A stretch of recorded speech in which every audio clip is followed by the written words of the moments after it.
From the Times and the Sunday Times, this is The Story. I'm Manveen Rana.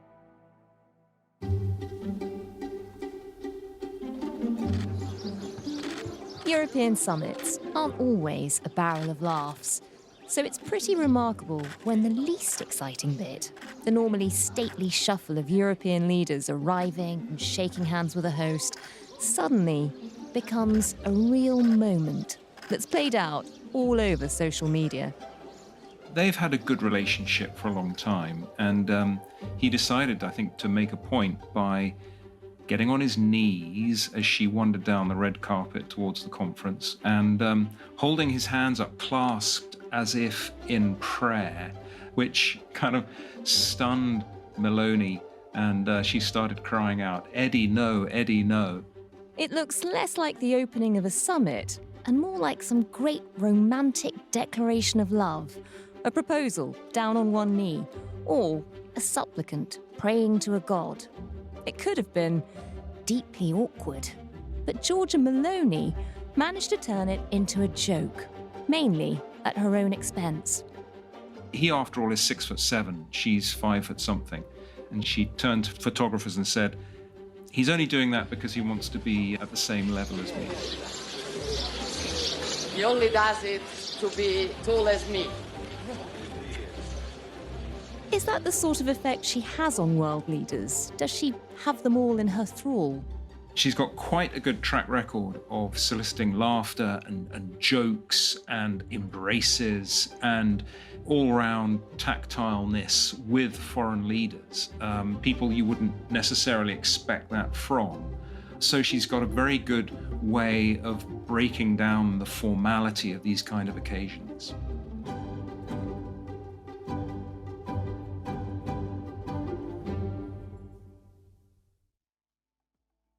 What is it about Giorgia Meloni that makes world leaders and the difficult-to-please Trump administration swoon?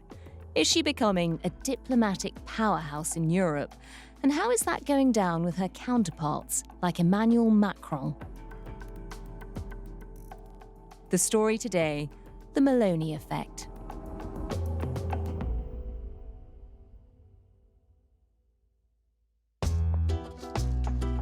I'm Tom Kington. I'm the Times Italy correspondent covering Italy and the Vatican, based here in Rome. Tom, have you ever met Giorgia Meloni in real life? Have you seen her up close? The last time I saw Giorgia Meloni in the flesh was earlier this year. It was her big annual press conference, and it's quite a feat of stamina on her part, where she will take question after question. And I put up my hand, I asked one of the questions. She addressed me as Thomas. The only other person who calls me Thomas is my mother. What sort of effect did that have on you? I really had to sort of do a double take and try not to be put off my stride. She is by turns charming, funny, and quite sarcastic when she wants to be. You can see the sarcasm kind of leaking through sometimes, and her smile can look a little bit more like a sort of rictus. But certainly, you know, when she's in a good mood and she wants to be, she's extremely funny and comes out with great one-liners, as evidenced by her encounter with Eddie Rama the other day. She's got great powers of concentration, reads her briefs, does her homework, and can get through those marathons like few other political leaders. You've seen her recently sort of interacting with world leaders, and she does seem to have an extraordinary effect on them. What is it that seems to make her so beguiling? There is an Italian phrase, la battuta pronta, which it basically means the ready joke. And someone who has la battuta pronta, particularly in Rome, I think, which is where she's from, is given a lot of time. You know, I see this in Rome. You know, you go into a cafe or a restaurant and the barista or the waiter will make some quip. And if you can come back with something snappy immediately, then you're in. You know, you've got a lot of respect there. So she's a master of that because she's very Roman. She's got a quite pronounced Roman accent. And she's always got the gag ready. That's fascinating. And she seems to have this impact on the entire spectrum of world leaders, from, you mentioned Edi Rama in Albania. We remember scenes of her with Rishi Sunak, where he just seemed to melt around her. She even tweeted Melody after meeting with Modi because they seemed to get on so well. What's the secret there? She seems to be able to do it to everyone, people you wouldn't expect to melt around somebody like Giorgia Meloni. You don't see Narendra Modi cracking up very often, definitely. Yet, as you said, there she is doing her selfies with him at summits and putting out that meme, Melody, which just sent Indian social media into sort of meltdown. That makes him look good, and he won't forget meeting her. She's also, I think, very good at cultivating these characters. So, for example, before Elon Musk famously referred to her as someone who is even more beautiful inside than outside, rather cringingly, at an awards dinner last year. It's an honor to be here and to introduce, I guess, and convey the award to someone who is even more beautiful on the inside than she is on the outside. She had him over to Rome to speak at one of her party conferences. And she'd been cultivating him for a while. She called him a precious genius. So it's very effective. It's something that she works at. And it's not just men either. I mean, people have said that she's a flirt. I think that that's unfair. I think that it just so happens that most world leaders are men and she is a woman. But let's look at her relationship with Ursula von der Leyen, the head of the EU Commission. It's a real kind of sister act. They get on really well, and they too will have a good giggle when they meet. And so it's just a way to sort of break down barriers with people. And there was a very interesting statement, which I wrote about. I was talking to an MP in her party, Fabio Rampelli, who's been working with her ever since day one. He was her mentor when she was a teenager. He said, the truth is that world leaders are not used to having a working relationship with someone who is informal, who's not been changed by politics, and who says things the way they are. He said her sense of humor, her ability to poke fun comes from being very Roman because she grew up in council houses and not on a board of directors. And we'll come to a bit of that sort of origin story and how that contributes to her persona, even on the world stage, in a moment. Before we do, though, her success, her charm, has sort of now placed her as a bridge between Europe and America. Just explain why that is. Well, she impressed Donald Trump from the word go. He's described her as a fantastic leader in person. And it's important to her to try and be this bridge because she has decided that she can be the middleman between the US and Europe, working on her good relations with the White House and at the same time working on her excellent relations with von der Leyen. Europe is an important ally of the United States. The individual countries within Europe are important allies of the United States. So I appreciate Prime Minister Meloni's hospitality. I appreciate Commissioner von der Leyen being here and being willing to engage in this conversation. I think that also is part of a deeper Italian kind of approach to politics. Italian politicians traditionally have always wanted to create those connections, never to be completely on one side rather than the other, but talking to both sides. It's a very Italian thing, and it's something to do with Italy always having been, if you like, the smallest of the big powers, and so feeling that it needed to kind of work harder. She seems to be doing it exceptionally well, probably better than most recent Italian prime ministers. And as you say, she's certainly managed to build up a relationship with Donald Trump. Just remind us of their engagements and how that relationship has blossomed. People do talk about her being the Trump whisperer. Our adversaries hope that President Trump will move away from us. But knowing him as a strong and effective leader, I bet that those who hope for divisions will be proven wrong. She was the only European leader to be invited to Trump's inauguration in January. And I think that will have sent a message. I think that right now, her ability to be a bridge is under pressure because, as we've seen recently, European leaders, when they've been huddling to discuss Ukraine, have not always involved her. So, for example, there was a recent trip to Kiev by leaders. She was not there. And one of the reasons for this slight exclusion from that group, well, there are two reasons. One is that Meloni has said that she doesn't want to get involved in this coalition of the willing that would be prepared to send peacekeeping troops to Ukraine. So that sort of put her slightly on the margins. And secondly, I think Macron and she hate each other. They really just don't get on. And I think the French tend to see the Italians as amateurish when it comes to international diplomacy. The Italians don't like the way that the French, they believe, look down on them. So it's against that background that Macron and Meloni haven't got on. What that means is that Meloni's position amongst this kind of her group of peers in Europe right now is never that secure, which in turn has encouraged her to be as close to America as possible to maintain that kind of pivot role. It's interesting that she was excluded from those conversations because she is very, very pro-Ukraine. Yeah, I mean, that's what singles her out, I think, as unusual amongst Europe's current crop of sort of hard right leaders. Being not very close to Zelensky seems to be a kind of, it's stamped on your union card if you're a member of that group. And Meloni's been an exception from the word go. And it was a sort of brave decision because actually in Italy, there's real fatigue about supporting Ukraine, and there has been for a long time. That's to do with the right in Italy having a sort of sneaking admiration for Putin and the left being against pumping weapons into Ukraine because they're just instinctively against that. So from both the left and the right, Meloni has faced huge opposition to her sort of stalwart support for Zelensky. She's pushed on with it, and I think that has really boosted her credibility in Europe.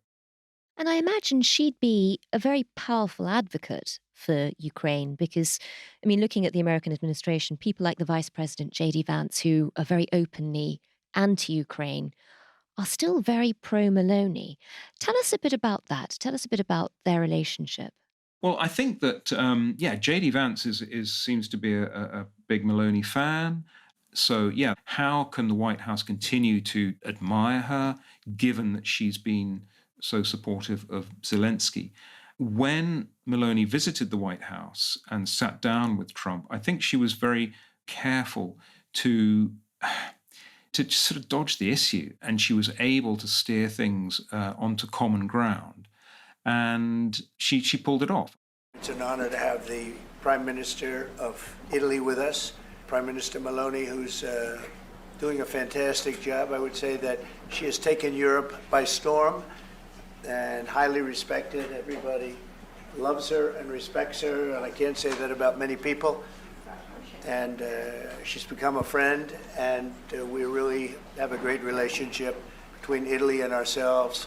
She also signed at that moment a kind of declaration of intent with the White House to do things like buy more American weaponry. And I think her good relationship with Elon Musk will have helped. So, yeah, that this is testament to her able politicking, if you like. And she was one of the few European leaders who seemed to defend J.D. Vance after his Munich speech, which I think the rest of Europe took as a real shock. Do they sort of have quite a similar worldview? They do. She was one of the very few sort of mainstream leaders who said that Vance's takedown of Europe was justified. That reflected her kind of innate Euroscepticism, her idea that Europe is sort of muddling on and losing its identity. Vice President Vance was discussing something deeper: identity, democracy, freedom of speech. In short, Europe's historic role and mission. Many pretended to be outraged, calling for European pride against an American daring to lecture us. But let me tell you, as someone who is proud to be European, first, if those who were outraged had shown the same pride, when Europe lost its strategic autonomy, tying its economy to autocratic regimes, or when European borders and our way of life were threatened by mass illegal migration, now we would live in a stronger Europe. So much like the Vances and the Trumps and the Le Pens and the Orbans of this world, she does believe that national identity is the key to everything. So national identity, family, God, these are the sort of the totems that she very much would like to talk about. And so when someone like Vance waltzes into Europe and says, you're letting the side down because you've forgotten who you are, you know, she'll be definitely there at the back of the room cheering. And in terms of sort of sharing a similar worldview with people like J.D. Vance, Steve Bannon, who's been a big part of the Trump administration's certainly past and still has an influence clearly, and Elon Musk, just tell us a bit about the sort of policies that they have in common. If we look at what Meloni was promising when she was elected, it was fairly kind of standard stuff. It was lower taxes, beefing up the economy, cutting back on migration. So, you know, it's what you'd expect. She actually says that her party is more like the UK Conservative Party, sort of slightly less MAGA than MAGA and more Tory. One of the things that she has kind of edged into, she doesn't really talk about it much anymore, is the Great Replacement theory, which is this idea that there are sort of nefarious powers in the world who are engineering waves of migration which would swamp native indigenous cultures and render them kind of meaningless and make everywhere in the world a kind of identikit culture. And she hints at that in the book she wrote before she was elected.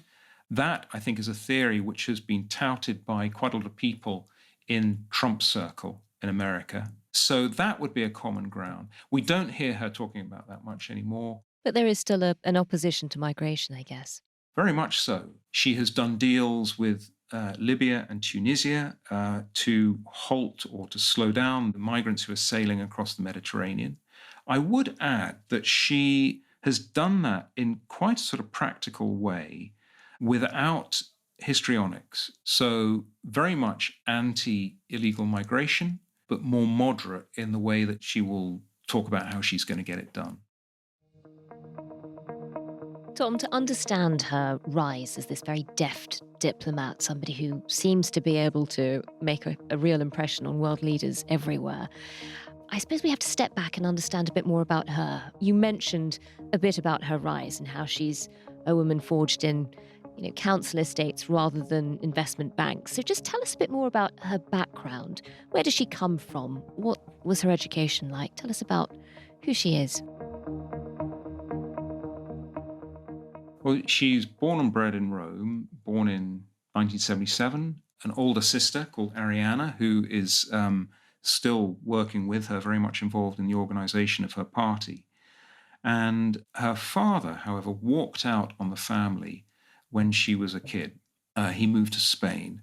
And they then, the mother and the two girls, moved to an area in Rome called Garbatella, which is a working class area. And the way she tells it is that it was a very working class upbringing. They lived in a cramped house, didn't have much money.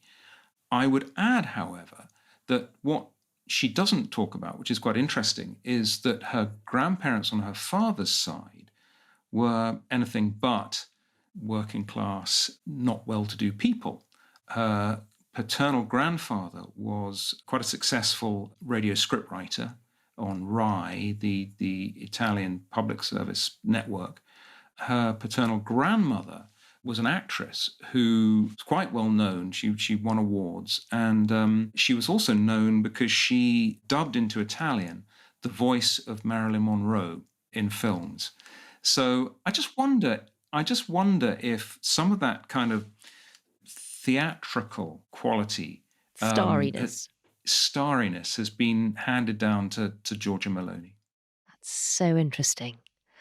Does she see herself as somebody who had a tough upbringing, somebody who is a woman of the people, or does she see herself as sort of the granddaughter of something a bit starrier? No, I mean, the storytelling which has grown up around her and around her fellow politicians from that time in Rome when she was growing up and she was a member of this post-fascist party is one of struggle. It's one of being in a city that was more left-wing than right-wing and often facing violence or threats of violence. So there's a sort of street fighting background that she came from. And tell us a bit about her political party. You've mentioned it was sort of a post-fascist right-wing party. When she was first elected, there was a real fear that it was actually still quite in the fascist mold. It was, very far right. Tell us a bit about what that party represented and how it worked. The MSI, the Movimento Sociale Italiano, was born after the Second World War. It was, if you like, the remaining fascists who said, okay, fine, yeah, we're fascists, but we'll get with the democratic process. The party was co-founded by a man called Giorgio Almirante, who had actually been part of Mussolini's last government. Wow. He was the editor of a fascist regime magazine called The Defense of the Race, and you can imagine what that was about. And so here was the guy running the MSI, and as recently as 2020, Meloni was calling him a great politician. The MSI eventually morphed into another party called the Alleanza Nazionale, which in turn folded into Meloni's Brothers of Italy party, which she co-founded in 2012. So there's a great continuity there. On the other hand, Meloni has worked very hard to sort of distance herself from that fascist heritage. She's said that there's nothing fascist about her party.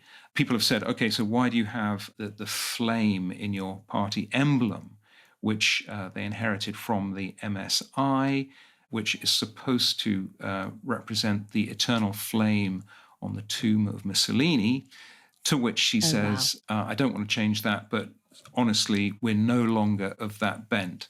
So she's sort of trodden a fine line. She's sort of helped co-found the party in 2012. 10 years later, in a remarkable rise, she wins the Italian election. What were the key policies that she was voted in on? What was her great platform? After 2012, when she formed the party, she was in single figures when it came to support in the polls. She looked like she was going to be just running a niche party forever. Then, in 2021, coming out of COVID, Mario Draghi was summoned to form a broad coalition government, a sort of technocrat coalition government. And many parties in Italy agreed to take part in that. So the Democratic Party on the left, the Five Star Party, Matteo Salvini's League, Silvio Berlusconi's Forza Italia party, they all signed up. That left just one party outside the coalition, and that was Giorgia Meloni's Brothers of Italy. So between 2021 and 2022, she was the only untested product. And in a country, Italy, where I think political cycles are often accelerated and people get bored of governments quite quickly, she was there on the shelf, and people say, we haven't tried that product yet. Let's have a go with that. Yeah. So that's, I think, that really helped her win that election. Io sono Giorgia, sono una donna, sono una madre, sono italiana, sono cristiana. Non me lo toglierete. Non me lo toglierete.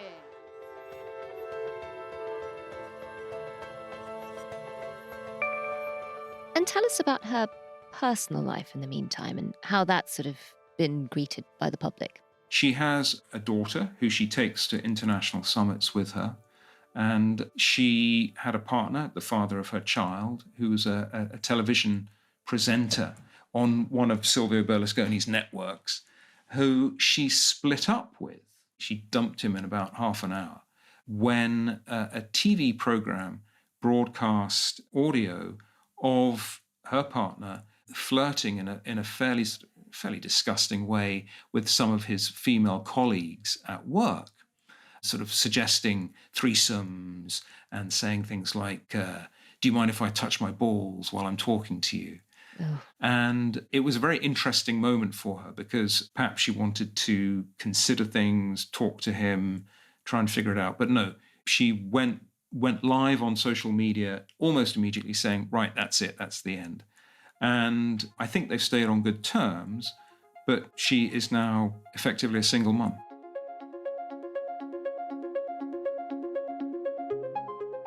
And in terms of her relationship as this bridge between America and Europe, it's quite clear that she seems to share a vision of not just making America great again, but making the West great again, which is something I think she said to Donald Trump. And there is a shared vision of what the future should be. Do you think she shares a similar vision with Europe? I mean, is there a potential clash coming there? Just to tell us how her view of the world really is shaping both relationships with America, but also Europe.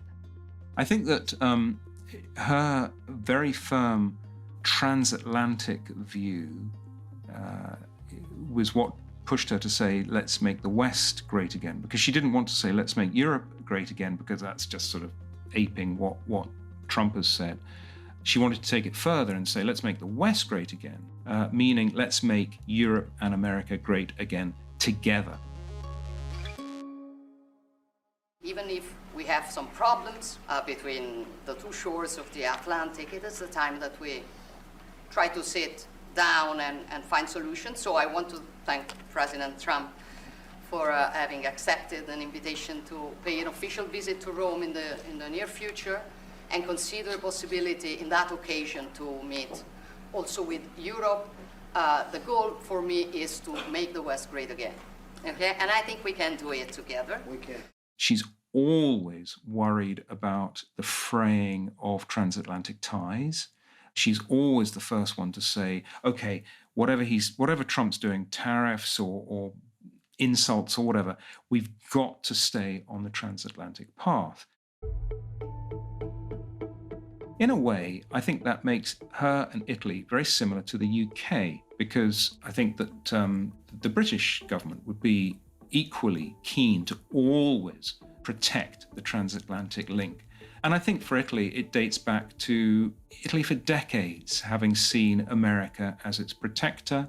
Don't forget that during the Cold War, Italy was a great front line between East and West, a very powerful communist party, serious Soviet influence, and America was very much involved in defending against that. And that runs deep. I think that Italians, not just Meloni, will always see America as a sort of essential element of European security.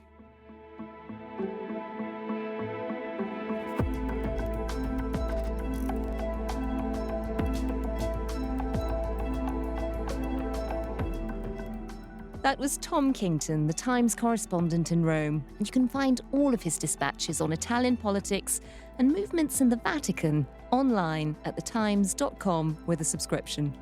The producer today was Edith Rousselot.